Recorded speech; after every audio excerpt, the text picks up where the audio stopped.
welcome to NZFPB Ground Station. Today's video is a build on a Alienware 550 quadcopter. Basically what we've got here is the frame kit in the box. Then we've got our motors, our ESC and our controller here. The motors and that I've already solddered up previously, so they're marked as counterclockwise, and then you've got also clockwise rotation motors. So the first things first, we're going to install these motors on these arms here. Now that I've got my motors all mounted to the arms, as you see here with some cable ties to hold the ESC in, each arm is clockwise and anti-clockwise. So when I build this quad, I'm going to put the red arms on the back and the white on the front. Some people have it on the other way around, which can be confusing if you're used to red for the back of the quadcopter and white for the front. It's really up to one's preferences how to go about it. But also these ESCs are CMAC 30 amp, by the way. So what we're going to do is we're going to bolt these to the frame. And now that's the complete build of the Alein X quadcopter frame. As we've got yeah, motor ESCs are all in, motors in, the rubber mount in the front. Now all we need to do is wire up the ESCs. Now when you're building a quad, to get the motor in the right orientation, obviously this is your front here and red's your back. Now the front here, the motor spins clockwise. When you put a propeller on it, when you look at it from the front, the propeller always spins in towards the front. And same with this one here. This is a counterclockwise motor, so your propeller's always going into the front.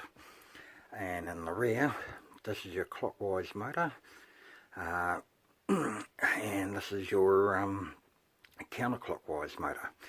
So the best way to, to remember when you're doing a quad and that, is remember that the propellers swing in towards the frame. So it doesn't matter whether it's with the front, it's always spins in the front, and the same with the rear. Now the next part is, we've got to wire up those ESCs. Here is the wiring loom all sorted up, as neat as I can get it. Basically we've got two ESCs coming to joint together into one cable, which also joins the ESCs on the rear. And at the same time, don't forget to put a power plug in to power up all four ESCs. Now this one here is going to have an FPV system, but I haven't made provisions for an FPV power point. Basically what I'm going to do is I'm going to get the power from the balancing port to power up my FPV system on this quadcopter.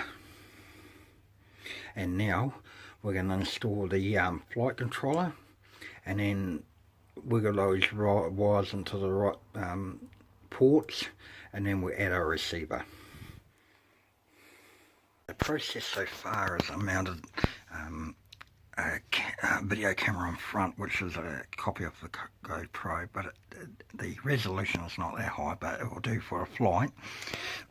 Now we've got an FPV camera on top, which is mounted by a couple of standoffs, and up the top there we've got our video transmitter, and then we've got our receiver, your flight controller, and your ESCs on your arms. So now what I'm going to do now is connect up all the ESCs to the controller, and also the radio to controller, and then calibrate it, and I'll be ready for a test flight. And there's the complete setup of the Alienware 510 quadcopter, or 450 or 520 quadcopter. Now everything's all done up. I've done a test flight to it, I've only used a 1500 milliamp 3S 40C LiPo, which is not enough for it. Which, with these quadcopters at this size, you need at least a 5 amp an hour LiPo. I haven't gone through all the setup through the computer and that, how to set it up, CC3D, but there's plenty on the internet on how to set it up. And now what I got to do now is do a lot of tweaking on it to get it flying set up right, and then on the next video it'll be a video of it flying. That's it for today. Bye for now.